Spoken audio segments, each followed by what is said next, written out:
আপনি কি জানেন একটি শিশুর পায়ের আঘাত থেকে জন্ম নিয়েছিল পৃথিবীর সবচেয়ে রহস্যময় কূপ জমজম? একটি নির্জন মরুভূমি, চারদিকে শুধু বালু আর নীরবতা, না কোনো মানুষ, না এক ফোঁটা পানি। সেই কঠিন জায়গায় আল্লাহর আদেশে হজরত ইব্রাহিম আলাইহিসসালাম তার স্ত্রী হাজেরা আলাইহিসসালাম ও ছোট্ট শিশু ইসমাইল আলাইহিসসালামকে রেখে চলে গেলেন।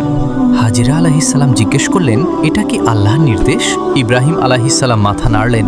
তখনই হাজেরা আলাইহিসসালাম দৃঢ় কণ্ঠে বললেন, তাহলে আল্লাহ আমাদের ভালোর জন্য করছে।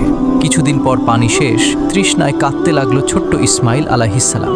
একজন অসহায় মা ছুটে বেড়াতে লাগলেন, সাফা থেকে মারোয়া, মারোয়া থেকে সাফা, পাহাড়ের দিকে।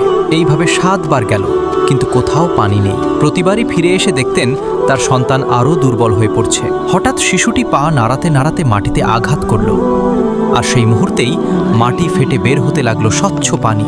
হাজেরা আলাইহিসসালাম বিস্ময়ে ও আনন্দে ছুটে এসে 2 হাতে পানি জড়ো করতে লাগলেন আর বলতে লাগলেন, জমজম জমজম, অর্থাৎ থামো থামো। আর সেই ছোট্ট পানির ধারা আজ হয়ে গেছে পৃথিবীর সবচেয়ে বরকতময় কূপ জমজম। 1000 বছর পেরিয়ে গেছে, কিন্তু সেই পানি আজও থামেনি, কখনো শুকায়নি।